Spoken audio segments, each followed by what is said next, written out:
Welcome everyone to the WiDS Datathon webinar panel on data science and climate change. I am Valerie Gorin, the WiDS Datathon program director, and with me today are Weiwei Pan and Teresa Dada, two lovely members of the WiDS Datathon global team who will be moderating today's discussion.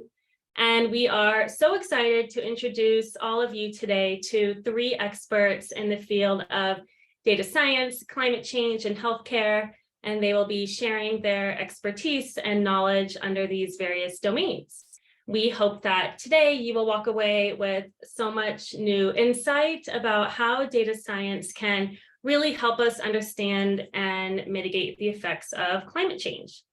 And as I mentioned, today's webinar is recorded and will be posted to YouTube afterwards. We'll start with a bit of a brief introduction about WiDS and the Datathon, and then we will go into our panel discussion. All right.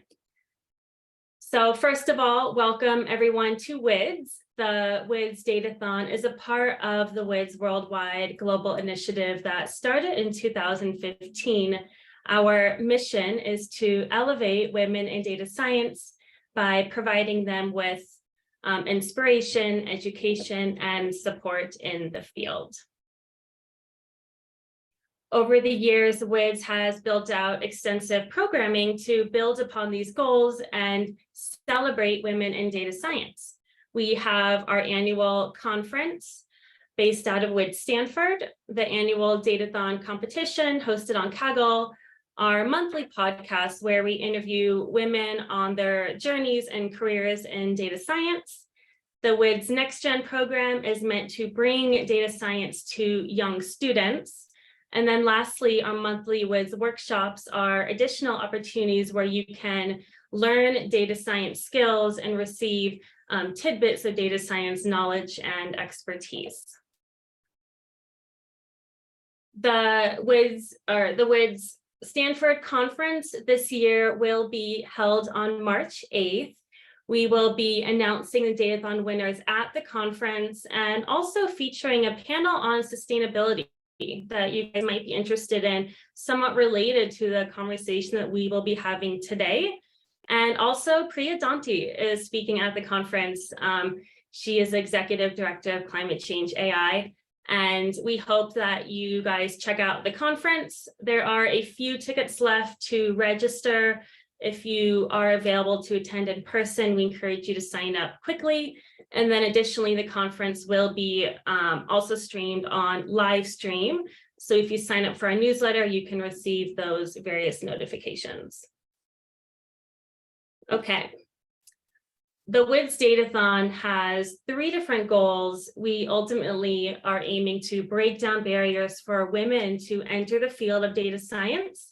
The competition is approachable for data scientists of all levels, including beginners. We educate women in data science by practicing and honing data science skill sets by participating in this global hackathon. And then lastly, we are here to really build connections and community throughout everything we do at WiDS. We believe that collaboration is key, and the Datathon is designed in a way so that you can learn from one another through working together in teams. And Teresa has also done a wonderful job this year of building upon those team building initiatives.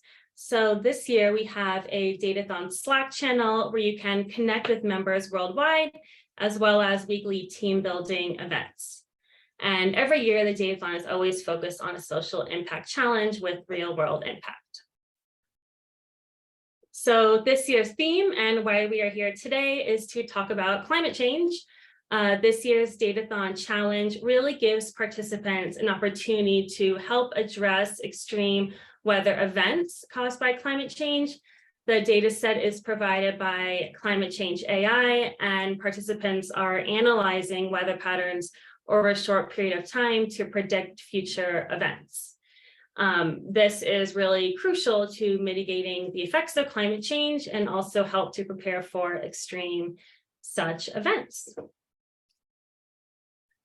And we would love to give a shout out to our partners and collaborators who make the Datathon possible and help to share their expertise and knowledge along the way. Many of our collaborators have been a key piece of providing Datathon resources and tutorials, and they host workshops all over the world. So thank you to all of our Datathon committee members. And also thank you to our WiDS Global Visionary sponsors who make the WiDS Datathon and this initiative possible. Okay, so let's jump into today's panel discussion. Weiwei and Teresa will be moderating. I will let them introduce themselves momentarily. And we have our panelists, Marie Charpignon, Utkarsha Agwan, and Sarah Ostermeier, who we will be inviting on the screen. So I will stop sharing my screen and we will jump into today's discussion. Please post your questions in the chat. We will take some of those live for our panelists.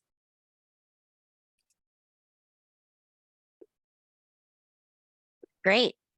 Teresa, do you want to introduce ourselves, and then we can then ask the panelists to introduce themselves too. Do you want to go first, Teresa? Of course. Hi, everybody. My name is Teresa Dada. I am one of the global team members at WiDS Datathon, and I'm also a data scientist myself. So I completed my master's in data science at Harvard and am now working as a machine learning engineer and researcher. And I'm really excited to be able to get to know other panelists who are joining us today. Weiwei. Awesome. My name is Weiwei Pan, and I'm the Assistant Director of Graduate Studies in Data Science at Harvard. I'm also a machine learning researcher, whose research is on making responsible AI-powered decision making tools or decision assisting tools for practitioners in the medical domain. That's my area of research. I'm really excited to talk to everyone on this panel. Big fan of everyone's work, including Teresa's, who was a student of mine when she was at Harvard. So, and yeah, really excited to share all of their work with you guys. And the panelists, if I can ask you to introduce yourselves, share with us whatever you think is really interesting or relevant about your experience in academia and your professional background. And it'd be really great, I think, for our participants to hear how you found your way into data science, because I think data science is one of those big, sort of interdisciplinary and new fields where you're not like, well, when I was 5, I knew I wanted to do data science, right? You kind of find yourself into this field from different perspectives. So we would love to hear what is your journey. Sarah, do you want to go first? Sure. Yeah, so I'm Sarah Ostermeier. Right now I'm working with Teresa actually at Arthur AI. I'm a field data scientist. So my current role is really focused on sort of enabling our customers and clients to really be able to make full use of our data science tools and our product and just really optimize their machine learning techniques. But my background is a little bit more complicated. I actually got my bachelor's degree in neuroscience from the University of Minnesota. So I did not kind of, as Weiwei said, I did not start knowing that I was going to go into data science. I thought I was going to be a neuroscience researcher for a long time. So I started out with that bachelor's in neuroscience. I went on to work in neuroscience research for a number of years before I went back to grad school and completed my master's in computer science with that focus on machine learning. That was from the University of Wisconsin-Madison. So from there, I actually went back. I took my new machine learning expertise and went right back into neuroscience. So I was working in neuroscience research as a machine learning research engineer for about a year. And then I decided I was ready to kind of move into that startup life and kind of into that tech life. And that's what brought me to my current role at Arthur. Super awesome. Marie? Yeah, hi everyone. It's really nice to see people from everywhere, including Boston, Cambridge, and France as well. So really excited to have a conversation here. I'm a PhD student currently at the Institute for Data Systems and Society at MIT.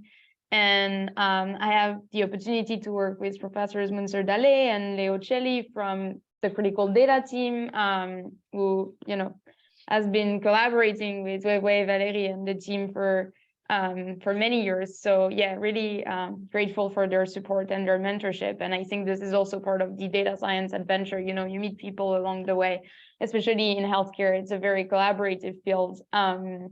So actually, for the anecdotes, I was at Stanford when the first WiDS conference in 2015 occurred on campus.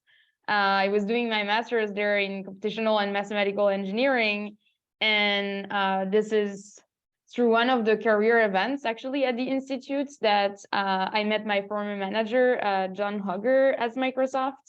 And so I was sure I wanted to do a PhD, but you know, he convinced me that gaining some professional experience would be beneficial, and you know, fulfill my passion for network science and causal inference. So I went there for 2 years and worked at Microsoft Education on measuring the effect of digital collaboration on student outcomes, and that was quite interesting. However, I learned that in education, data is really scarce. And, you know, since there's a tie between education and healthcare, and I always wanted to do, you know, medical school, but these studies were like quite long in France. So, you know, I did engineering instead, and probably at the end of the PhD, it will be as long as medical school. But I decided to come back and do a PhD focusing on causal inference and network science, but in public health. And hopefully at some point I can find a way to connect back to education.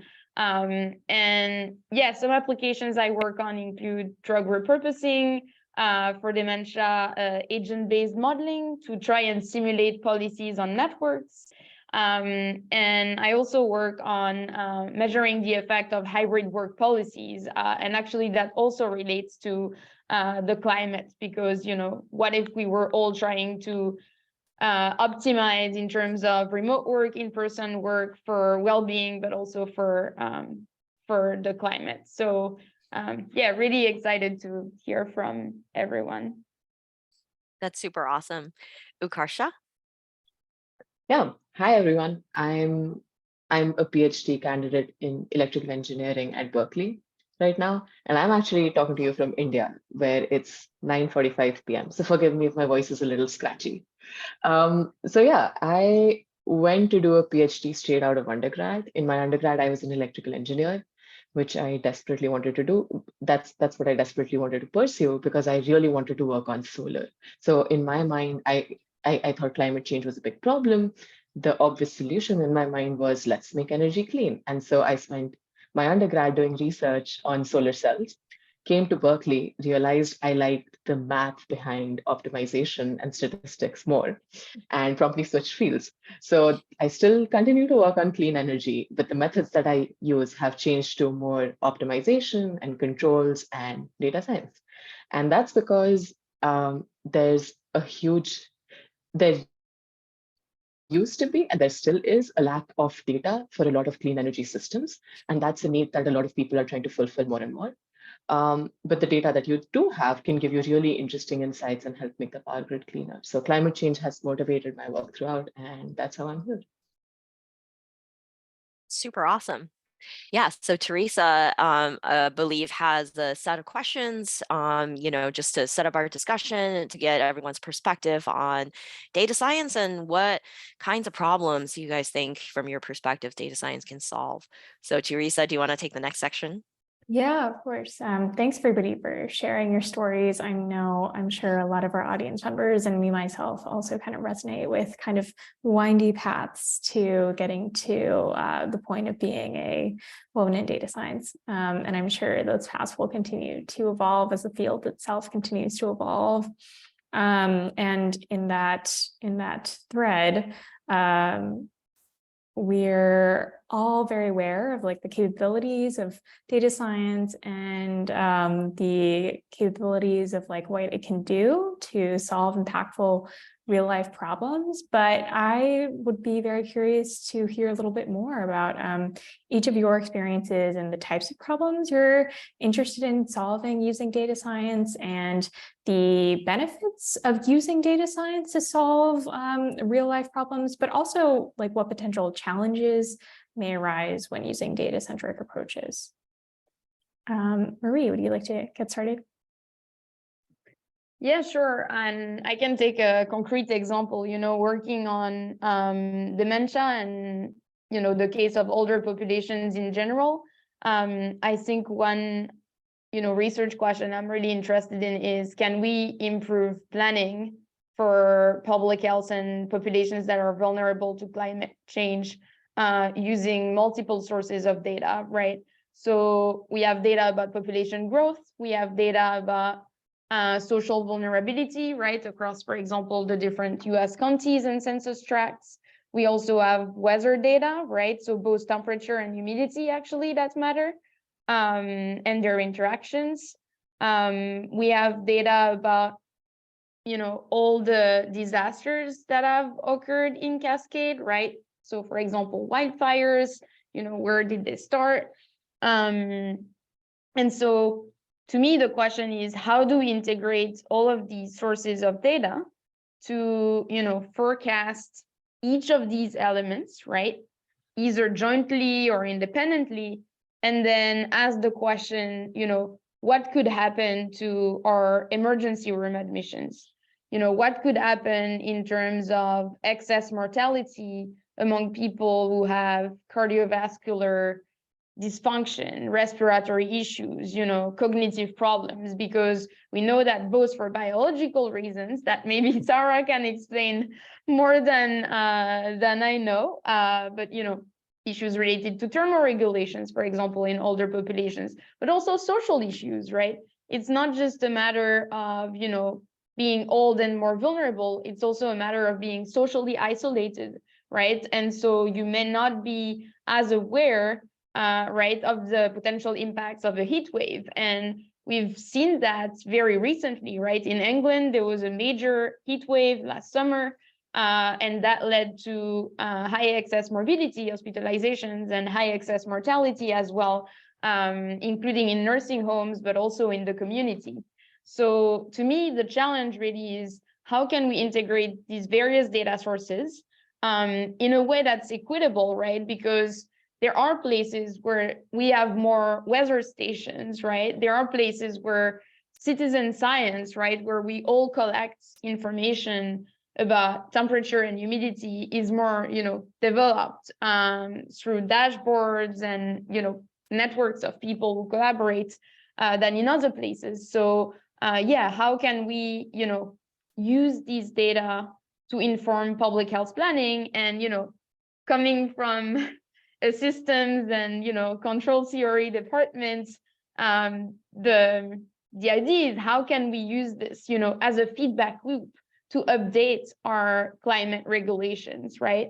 Because so far the type of populations that were most vulnerable to climate change, including people living with cognitive impairment, that was not part at all of the regulations, right? So the other challenge really is, how do we use these planning models as a feedback loop to then inform policy regulation around climate change? So this is where I think data science can be quite useful.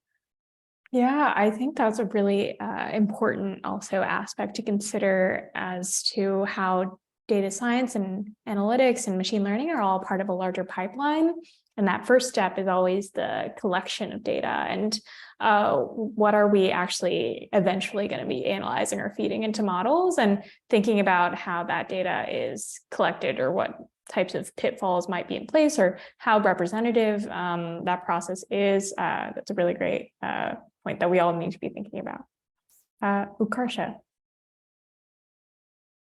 Yeah, so to your point of, thinking about the data collection and actually having the data to work with, that's actually really important for electricity consumption data, which is something that I tend to work on quite a bit. So for example, a problem that I'd be working on is, hey, you've got 10 buildings in in a locality, all of them have an EV.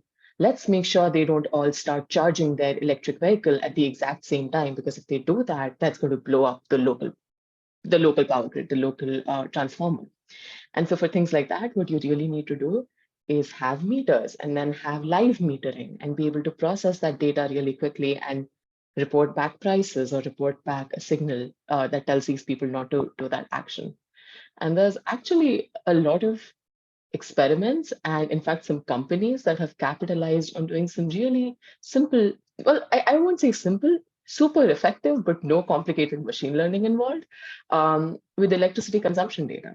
For example, back in 2007 or 2010, there used to be a company which looked at electric utility bills and simply told people their ranking within a neighborhood. So they would just say something like, hey, you're in the 25th percentile. You're like in the last quarter of people. That's how energy efficient your home is. And in fact, doing nothing except reporting this statistic on their electricity consumption would get them to implement energy efficiency measures. And, replace the light bulbs, get a more efficient heating system or a more efficient cooling system, add in insulation. So as far as climate change and cleaning up the power grid goes, there's a lot of really low-hanging fruit that we can get with the data that we have. And there's like an enormous potential for data science to impact how people consume electricity and think about their impact on the climate. And of course, there are forecasting problems that we do need to solve. For example, forecasting solar, forecasting wind. As you have more and more of these variable and uncontrollable resources on the power grid, the power system operator no longer has the luxury of saying, hey, someone just plugged in their laptop to charge, let me go increase the production of this coal-fired power plant. You can't do that. You can't force the sun to shine more or something like that. So you have to be really careful about forecasting and then matching your batteries or your flexible resources to accommodate for that variable output. And so forecasting is also is a really important task where data science comes into the picture. Totally. I think you touched on a few very, very relevant challenges. And I think even that story about how people, when they see that they're in the top 25% of energy users, like on their own, change decisions, kind of also pointed how a lot of these social challenges that we use data science for are like kind of more social problems or like socio-technical systems where we have to think about how like user behavior would respond and like what are the incentives personally. Really cool though. Sarah.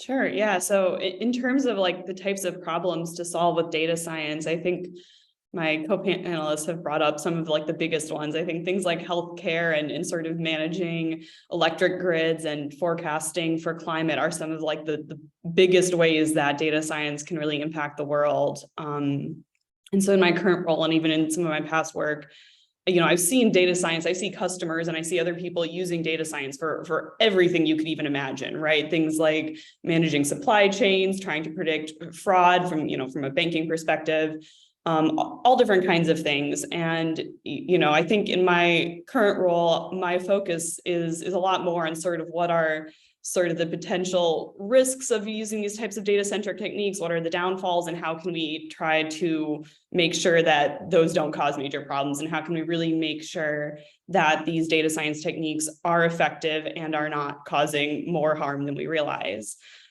So in my current role, I really work hard to watch machine learning models, right? We provide, I guess we haven't introduced sort of the company that I work for, but we work to create this product that monitors machine learning models after they are actually out in the world. So if you're not super familiar with this, oftentimes as data scientists, we train models and, they're working really well right at the beginning. And then once they're out in the world kind of changes and things can go wrong if we don't keep our models updated and make sure things are still working as we expect. So one of the things that I look out for is really helping people that I work with to ensure that their models are being monitored, that they're still performing as well as we expect them to, and they're not causing unexpected harm. And often that harm comes in the cases of bias and fairness issues with these models, where they might be treating different people unfairly if we're talking about sort of individual or human data, or even just if we're talking about different types of data, they might be treating different parts of the world differently. If we are getting different climate data, right, different weather data, different sensor data from different parts of the world, we may not be able to make accurate predictions for all of the world. So wanting to be able to make sure that our models are really fair, that they're treating people fairly, and that they're actually giving accurate predictions to everyone is a really important part of this. And that's where I kind of like to put my focus in this particular area. Thanks, Sarah. Definitely important to recognize like the potential personal and social impacts of technology. I know there have been many high-profile instances of algorithmic bias in hiring systems, in systems related to legal systems, and like deciding probation and recidivism, and in predictive policing. And so it's really important that we always need to be thinking about all of these considerations as responsible technologists. Weiwei, I think next we're going to be diving into the context of climate change a little more, and excited to discuss more on climate change. Yeah, so actually, maybe I wanted to follow up with each one of the panelists about, what Sarah brought up, right? And that's actually a big part of my research as well. Work in healthcare, and of course, there you see the human impact quite directly and immediately, and and sometimes you worry about the harms that you have caused but won't observe until 20, 50 years later, right? So I wonder, before we talk about climate change, and I think the same issues that you have brought up will happen in climate change. We're really excited to do good. We're really excited about the potential that doing data science can bring in terms of solving real life problems. I think it's also really important for us to understand limitations and all of these side effects that can happen, right? And then also, productively speaking, how do we make sure that our technology works as intended? I was wondering if each one of you maybe can help us get a more concrete understanding of what does it mean to have unintended harm? How could that happen? Is it and what do I need for models so that I can be more responsible, right? Do I need kind of the math? Is this a math thing? Do I need to look at the data, right? Sarah, do you want to start us off with just some ideas for that? Yeah, sure. So I guess to sort of start out with maybe a more concrete example, I can talk a little bit about sort of a use case that we kind of talk about often in my company, which is sort of a credit risk. So if you imagine a bank that's trying to maybe give out loans to people, right? They're going to look at financial data from the people that might be applying for loans, from their applicants, and try to make a decision about whether or not they should give each person a loan, right? So of course, we know the world has historically been biased, often racially or by gender. So looking at historical data, our models are very likely to be biased, right? They're looking at old data and they're seeing, okay, we give fewer loans to women, or we give fewer loans to people of color. And if we can somehow from the data, guess the gender or the race of the applicant, we might end up creating a biased model. It's just learning from the data we gave it. So that's kind of the example of how that happens. And of course, that has really, really negative effects, right? People have less access to credit, less access to resources because of that. It's really has bad downstream effects. And if you're not directly putting that race or gender data into the model, you might not know to even expect that. So that's really a big use case. What we should be doing to deal with this is of course much more complicated. And I know you brought up, okay, is it a math problem? I mean, maybe part of it's a math problem, but I think a lot of it is a social problem, and trying to figure out how can we take these sort of social components into account and maybe try to translate them a little bit into math, but really figure out how are they impacting our machine learning systems, and how can we mitigate that? So it's a bigger problem. Part of it is a social problem, and part of it is a math and technology problem. But thinking through those things together is really the main key to this. Yeah, I love that new perspective we're trying to highlight to our participants this year is that, like, you know, we're giving you data, and of course we'll reveal the source of this data after the competition is over, right? But usually, you know, especially in Kaggle, we treat data as like, oh, well, that's what it is, right? If I can predict this data set, we're really good. And it sounds like what you're saying is that we need to be, even if we predict really good and win the competition, whatever that means, right? We have to go, all right, you know, like, but what was this data telling us about? And more importantly, who is not included in this data set, right? Who did we not predict well? And that, I think that's a really interesting for folks to think about as they're working on this data challenge. Marie, do you have any insights from your work about things that we need to worry about, things we should do to make sure our models are responsibly used?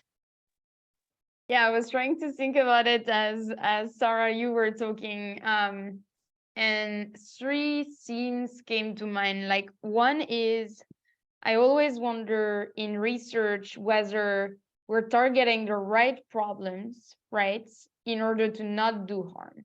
So it doesn't even start with a model, it starts with the problem that we select to address, right? And so in terms of, you know, climate change, one, you know, aspect I've been wondering about, and this is because my dad also is a farmer and tells me about, you know, the link between food security and nutrition quality and health is, you know, are we, you know, focusing on the right problems? Like, should we look into food deserts, like you know, nutrition? Should we look in you know, the depletion of water resources, invest more of our engineering efforts into, you know, having potable water for you know, most people? Are we investing enough resources in, you know, the forecasting of migration, right, and how that's going to affect the consumption of resources because of all the populations that are displaced as a result of climate change? And another problem related to, you know, infectious disease epidemiology, which is one of my areas, is, you know, what are we doing to really predict in space and time where the new pathogens are going to emerge as a result, again, of, you know, changes in temperature and humidity conditions? So I think problem selection and whether we do it right and we invest sufficient resources to not do harm is, you know, a big area. And as a student, I always wonder, am I looking at the right problems? And I think the two others are uncertainty and the communication of uncertainty, right? As well as raising awareness and making people responsible. So in terms of uncertainty, you know, for climate, I think that matters a lot, right? And anytime I read a paper, often they will take, you know, all the projections they can find and try to communicate to the public, here's the worst case scenario, here's the best case scenario, here is like what we think will happen, and here are the outcomes, you know, as a response to these temperature variations, for example. But how do we communicate, you know, uncertainty in the news, you know, not just in research? I think that's a big part, right? Because people are going to make actions on what they hear. And so that's also, I think, our responsibility to limit harm. And really, finally, raising awareness, right? I think with Utkarsha, I really liked your example of, you know, just communicating a piece of information and trying to find ways to incentivize matters, because oftentimes people will say, oh, like at home, I'm not sure what I can do, right, to mitigate the adverse effects of climate change. Oh, maybe at my company, you know, because I work at a factory, I can see, you know, the impacts we've had putting these policies in place. But really communicating about, if you were to do this, you know, here would be your contribution. So like kind of a what if scenario And I feel like we need to work more with, user researchers and designers to figure out how to best communicate, to people these what if scenarios and what kind of positive impact they could have if they were, monitoring, as you were saying with Utkarsha, like their energy consumption more without making people too anxious, right? Because I also worry about that, right? What about the mental health repercussions, right? Of making people, too worried. I think that's actually one area of research, studying the mental health, repercussions of internalizing climate change and or suffering from it directly because you're displaced and your area is really vulnerable. So Yeah, these 3 points are key to me. They're so important. I think, Marie, from your points, you're showing us that, like, if you want to be a data scientist, that job isn't just like data prediction model in the middle, right? It's so much longer, this pipeline.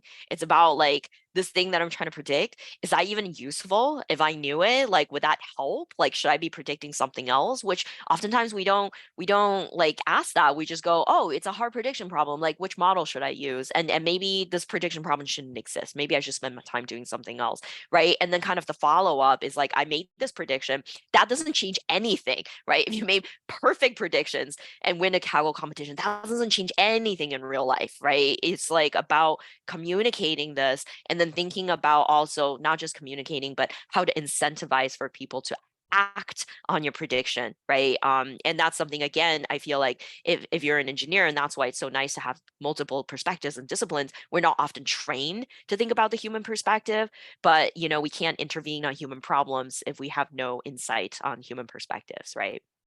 Awesome. Utkarsha, I was wondering if you can, talk about some of these sort of concerns also in your field, things that we should watch out for, things that we should do as data scientists to be vigilant of. Yeah, no, definitely. I think again, all my examples are sort of going to be connected to electricity consumption, but there's actually predictions that can lead you to provide incentives that are not really fair. And what I'm thinking specifically of is demand response. So for example, in California, or in other states in the US, sometimes you've got power grid emergencies. And so what power system operators will do is offer some money, or there'll be third-party intermediates like private companies that will offer these incentives, like, here's $10, please turn off your AC for the next 1 hour. Right now, for someone in a high-income neighborhood, that $10 probably means nothing. Who wants to sit in the heat for $10? Well, I'm sure there are people who think that way, and therefore they will not respond. The people who will respond to the signal are people who are really pressed for that money, who are low income, who care about that extra money that's being spent, who could really use that $10. So what ends up happening is that you make this prediction on price elasticity, basically how much those people will change their consumption if you offer them a different price or you offer them a cash reward. And you apply this prediction to provide people targeted incentives, and then you end up targeting folks who are lower income or sort of taking advantage. So there's actually a whole host of equity issues around this that are being discussed in this context. And it's difficult because you do need to get people to reduce energy consumption. You're going to offer the money to someone. You, as the utility, probably want to offer it to the people who need it the most, but is that then taking advantage of them? So that's how some predictions can actually end up providing unfair incentives. There's also the reverse picture, though. Someone else at Berkeley, one of my friends at Berkeley, Anna Brockway, did this study where she analyzed PG&E's infrastructure over the distribution grid and found out that the smallest capacity infrastructure was actually in the lowest income neighborhoods. So there's also systemic biases like that can only be revealed once you sit down and analyze the data. So it reveals biases, but you can also be incentivized to act in a biased manner. Yeah, that's so subtle, like the problem that you brought up, because as an engineer, you might think, well, this seems like, really a equal opportunity, right? Seems like a really good solution. I incentivize you to consume it less energy by offering you like some incentives. And then, but there the inequality isn't I'm offering different options to different people. I'm offering the same option to different people, but I fail to consider that like this option is less attractive to some people than other people's, right? Given wherever they are in life. And that's again, that multidisciplinary thinking that, Sarah, that you brought up, that's really important to think about. So I was wondering, so we brought up so many good themes. Can we instantiate this for climate change? So Marie, you were like, the right problem. Are we making the right, answering the right problem? So in the, with Datathon this year, we're asking participants to do sub-seasonal forecast, meaning not super short, like weather, like within the 7 days, not super long, like what's going to happen next year, right? But, kind of in the intermediate range. Is this like the right problem? As in like, if I could do better on this prediction, is that actually going to impact anything about climate change? This is for anyone on the panel.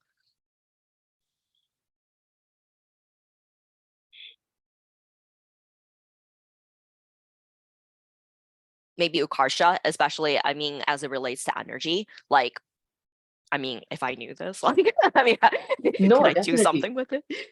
So having better temperature, precipitation, wind forecasts, all of those tie to predicting many supply sources and demand side loads on the power system more effectively.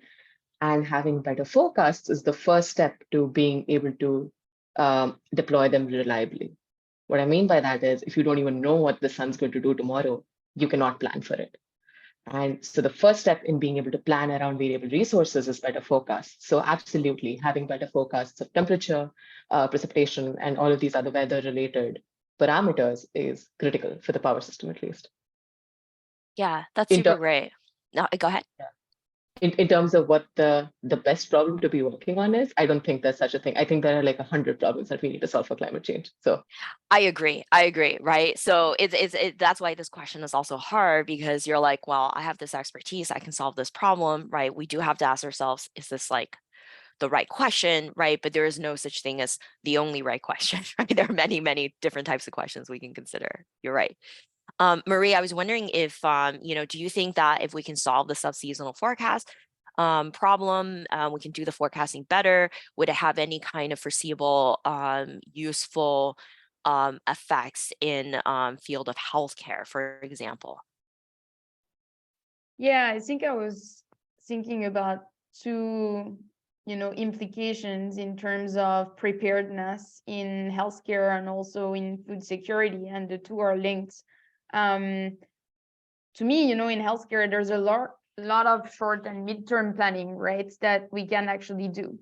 So, for example, if you think about older populations, would it be better in the event that there are extreme, cold or extreme warm events to transfer, some people back to their relatives' residencies, to avoid this kind of like crowding in an emergency? So that would be one. Preparing for, a flow of people going to emergency room departments, for example. And so making sure that you have a sufficient amount of resources, both human resources, but also tangible resources such as ventilators. That's also, something you can do short to midterm. There are also considerations, I think, related to the pricing of goods. I like the fact, Utkarsha, that you brought up, the question of like how much energy is costing. I think also how much, food is costing. I mean, I was just reading, the New York Times newsletter this morning. Maybe you read that too. And we were just joking about it with friends, the price of eggs. But if you think about it, everything, as Sarah mentioned, is like a question of supply chain, right? And so given all the climate events, well, the cost of corn, the cost of oat, barley is quite affected. And we can't ignore the fact that we have a network of, food producers, and that's definitely affected by war and conflict. And so prices are changing quite a bit. And so resources are, priced differently as a consequence. And so I think that in agriculture, especially, these like short and midterm climate forecasts are extremely critical. And yeah, pricing will affect, food security and health security. So that's, that's really important as well. Yeah, that's thank you for bringing that up, how like there's really a lot of interconnections that like these climate change factors and weather patterns can affect health directly, and then indirectly through pricing, energy, food, etc. So it's like you're getting multiple sources of effects. Sarah, I was wondering, as a person who thinks about accountability and what should we be doing with our models, are there concerns particular to working on this type of climate change challenge that we should be worried about? Like, if I did really good with forecasting subseasonal temperature and humidity and things like that, like, isn't that just good? Is there some potential harm I need to worry about? Yeah, I think there are a few things to think about there. So like one of the major things I think is generally well known is that climate change does have a really disproportionate effect on marginalized communities, especially globally. And so like thinking about that, really whatever models we're creating should definitely perform well for those communities, right? And maybe even they should particularly perform well for those communities, right? And so thinking about that, we need to think about where this data is coming from. I know, we've talked a little bit about kind of data sourcing and data collection and where that all comes from. And we need to consider, where are we pulling this data from? And are we getting data that actually is beneficial to the marginalized communities that are most harmed by climate change, right? Is this data going to be relevant to them? And even if we are maybe collecting data from within geographic regions that are sort of occupied by these marginalized groups, well, are they okay with us collecting data that way, right? There's even ethical issues that come down to how we collect data, and are they involved in that process, right? So really, I think some of this gets much more to the social side of things, but really considering, where is data coming from? Are we getting the data we need? Even if our model performs well, does it have the right data? Is it performing well for everyone? And are we collecting that data in responsible ways? So of course we don't, know the details of how the data was collected for this particular data set, but typically I would say that's a really big thing to consider. And even though as data scientists, maybe we're not necessarily trained to always think about these things, it's getting to be more and more important as we learn more about all of this.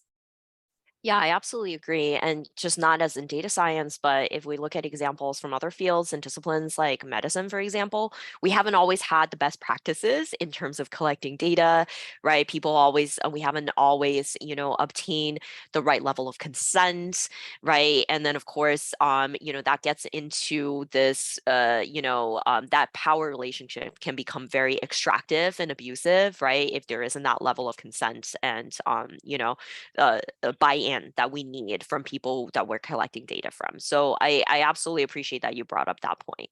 So in the remaining time, we're gonna hopefully move to some questions that are general advice for our participants who are obviously really interested in data science, right? And want to probably make some inroads. So I am so curious to see if you guys have any general advice for people who are like, oh, data science is so interesting, I want to make an impact. What's your general advice for someone who is considering entering the field of data science? Utkarsha? Okay, so I have a couple, I guess. So I took this class at Berkeley on applied data science taught by Professor Bin Yu, who is a big proponent of thinking about the visualizations, thinking about the analysis that you're doing, which I feel was never so clear in my mind before I took that class, because she really hammers it in. remember that whenever you're doing exploratory data analysis, or even looking at the data, looking at a CSV, looking at a 2-feature plot, whatever you see impacts your judgment of the data and is going to impact your model choice and the conclusions that you draw from that data. So I guess the thing that I want to say is that data science starts from the moment you start plotting, not from the moment you start making the model. I really love that, because people are like, well, I want to get to the fancy stuff, right? But I'm like, no, this is already fancy and so interesting, right? Just thinking about the problem and the data. Yeah. Awesome. Marie, do you have any words of general advice for our participants thinking of entering data science?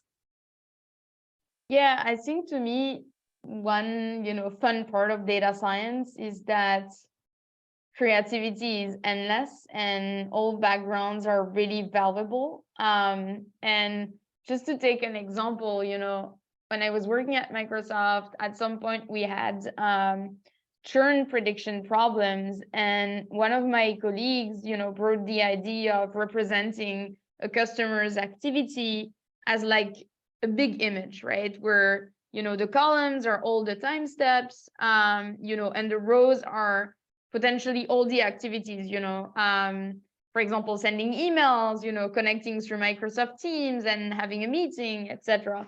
And so I really like this idea, of representing each customer as an image, and then, trying to make the most of these series of images.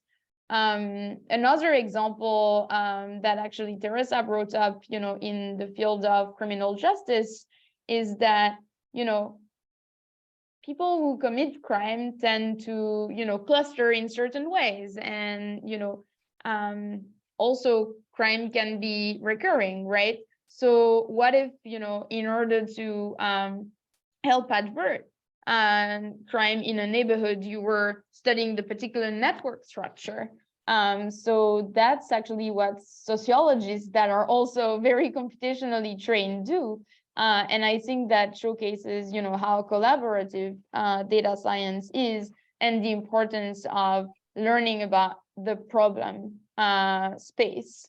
In addition to, as Utkarsha mentioned, visualizing and I think evaluating the models. I wouldn't emphasize it enough, as Sarah said, on a continuous basis, and especially,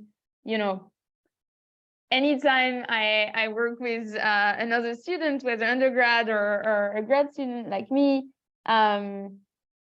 I'm like, let's not stop at these, accuracy, precision, etc. metrics. We really need to look at, calibration, how well the model performs, across the probability spectrum, for example, for a classification model for, each population. And it's not just looking at gender, it's not just looking at race and ethnicity. Often sources of bias are going to be intersectional.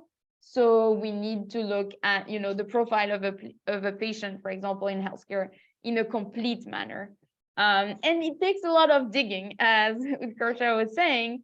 And sometimes it can be, a lot of analysis time, looking at 100 plots, but that's what we need to derive insights from data. And so I'm also a big believer in the power of data visualization, to, really be impactful. It's not just like giving me a confusion matrix and I'm gonna stop there.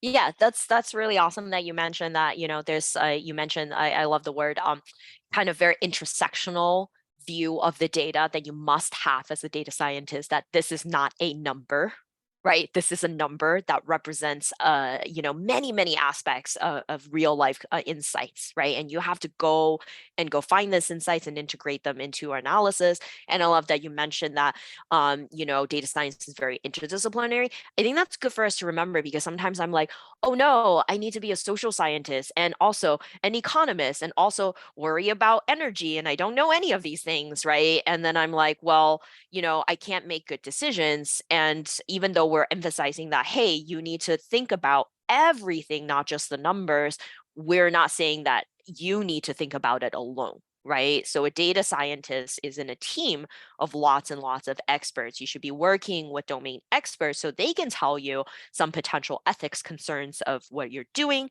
not that you yourself should be trying to come up with all of these things, right, as well. Yeah, that's a great point. Awesome. Yeah, Sarah, any general words of advice? Yeah, I think my advice kind of builds off of what both Marie and you, Weiwei, were saying is that, you know, this is an interdisciplinary and really sort of a creative process when you're doing some data scientist work, right? And so I think it's really important to really bring all of yourself to that. And I think that's even more important if you are sort of in an underrepresented group in data science. If you're a woman or if you're just from any kind of underrepresented group, you're coming in with a perspective that isn't necessarily that common in the field. You're bringing some new information in and you're coming in with something that's really worthwhile. And so even if it's not like, you know, in school, we think about the math, we think about the statistics, we learn all of that stuff, which is important. Those are important tools. But you also have to be able to bring in your background and everything you know about the world. And we know, you know, these things are domain specific problems a lot of the time, and we need to bring in our knowledge of the world. Yeah, I really appreciate that you brought that up because sometimes, I mean, I'm teaching a class of machine learning and I'm trying to convince my students that, like, you know, yeah, you didn't, you know, grow up thinking you were going to do machine learning. You weren't prepared for this all your life, but all of the other experience that you had while not knowing that you were here to do machine learning is really relevant and important, right? Like if you were a philosophy major, like you're bringing in a lot of ways of analyzing like ethical concerns that like is a strength, right? And if you had lived experiences living in certain communities, Marie, you were saying that your father is a farmer and you have so much insight about how climate change affects food security and farming, right? That is super important and impacts the way that we do our work. So yeah, every part of yourself is a potential strength. Yeah, we should definitely work on cultivating that.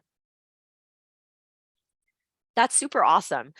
So we're coming a little bit up on time. So I think Valerie has some closing remarks for everyone to remind folks, you get registered. But I would just, we'll thank the speaker again, but I would just like to say, you know, thank, you know, Teresa, Valerie, our speakers. It's such a awesome discussion, and you know, true to what Sarah said, I think we brought all of ourselves to this discussion, so hopefully the participants enjoy that and learn something from it. I'll give it to you, Valerie. Sure. Thank you. I just have to echo that. You guys are blowing my mind. I mean, there's so much passion that you all have to share. I see so many hearts and claps. So really, really great. A few participants have asked for LinkedIn accounts. If you are interested in sharing those, I'll invite you to put those in the chat. And I'll just do one slide to close us out and share some links on next steps.